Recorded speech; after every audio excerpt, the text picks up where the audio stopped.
great to be home and get a W, a hard-fought W, against a good team that had a lot of momentum and went on a lot of respect for Coach Fitzgerald. He's a friend of mine for many years and good, tough team. And I thought our guys nutted up when they had to, and the final two drives were big. You know, the little pistol play we ran to KJ Hill because they were overplaying the perimeter run game. And then the 2 third downs in the final drive, JT to Noah, they were playing man under coverage, which is a hard to execute a corner route. And then the Q run, which, you know, if you have an athletic quarterback, they play 2-man. You can make them pay the price. And so JT was outstanding, and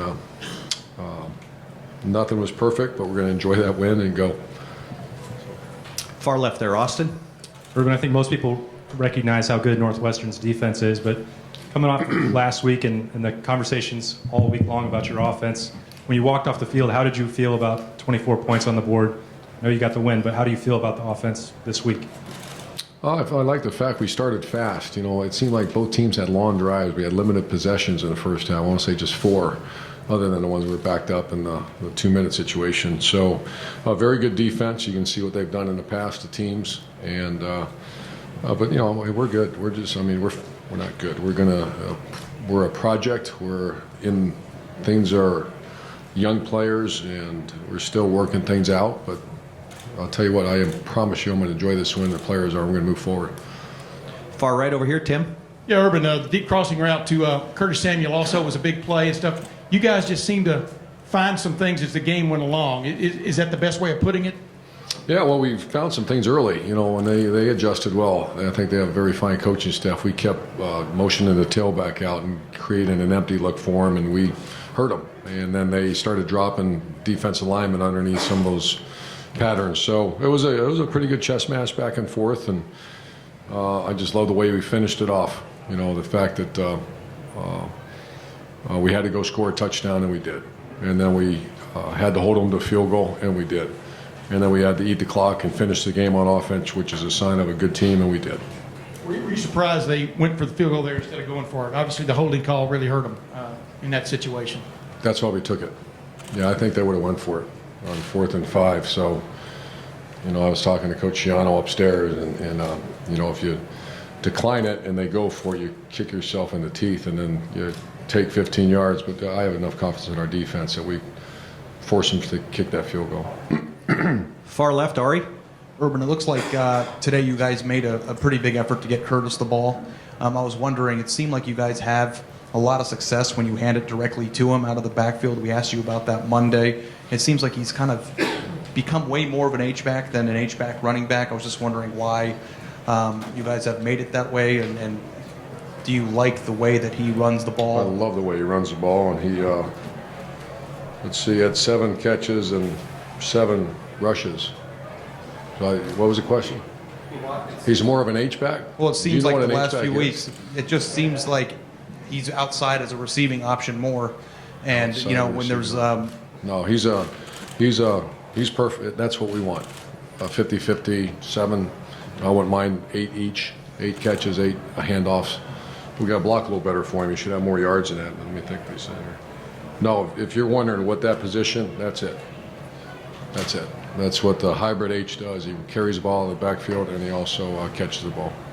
Over here to the far right, Rob. Urban, update on Paris Campbell. Yeah, sprained ankle, and it's not fractured. They took an X-ray already, so we got to get him back. And is a deep passing game a work in progress? Yeah. So that's got to be something. What's happening there? Yeah, or not happening? It's a combination, and we're not hitting it, and then we're not. I don't know if we're separating. You know, I see the same thing everyone else that watches us, and I still think we're going to get that figured out. Far left over here, Bill. You're now heading into November, which is the time of year you want to be kicking. How far away are you from being that team that needs to be in November? Oh, we're long. We're going to go try to find a way to beat Nebraska. You had 3 scores at the beginning, then the 5 punts in a row. Is there anything you can put your finger on as to why the offense struggled for that long period? I'll let you know more during afterwards. You know, I can't tell you right now off the top of my head. Over here, Clay. Coach, you expect every week to be a dogfight down the stretch here? Yeah. It's kind of, we're a dogfight team, I guess, so that's fine. And it builds a little character, I guess. Age is your coach, builds character for the players. All righty, and last question's over here to the left, Doug. Urban, I feel like maybe it's been hard to get a read on this team because we knew you were so young, right? So young coming into this year. Then you beat Oklahoma and you look so good. I think people started looking at you like, oh man, you guys are a great team again. Do you still feel like this is sort of a team in transition a little bit, that you're still working some things out, that you still are young in a lot of Here's ways? what this team's done so far, and I look and I love schedule. I mean, I don't bother schedules. Our team went on the road, played 3 ridiculous, really tough environments. They grew up, they got tougher. They went and played a team that just beat Michigan State, Indiana, and Iowa.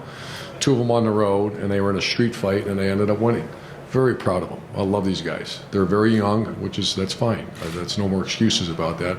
But we're going to continue to get better. Is this team of the, whatever everybody wants them to be? Probably not yet. But they're working very hard to get to that point. So when we watch the team, you guys on offense, you have a lot of skilled guys, right? I mean, you have talented guys. And it just sometimes looks like maybe they're not being used to the utmost. We know what the offense is that you want to run when you're running at best, right? Are you frustrated? Do you feel like it's unfair? Are we talking about this team or asking questions about this team in a way that you think isn't fair because you won a game, you're a good team, you have a good record, and that's enough? Or is it okay to question it? I think it's my 15th year as a head coach. What goes on in here, the questions, I'm good. I mean, I answer very honestly. Do I think you're unfair? I would never say that. I don't, first of all, really know what you say.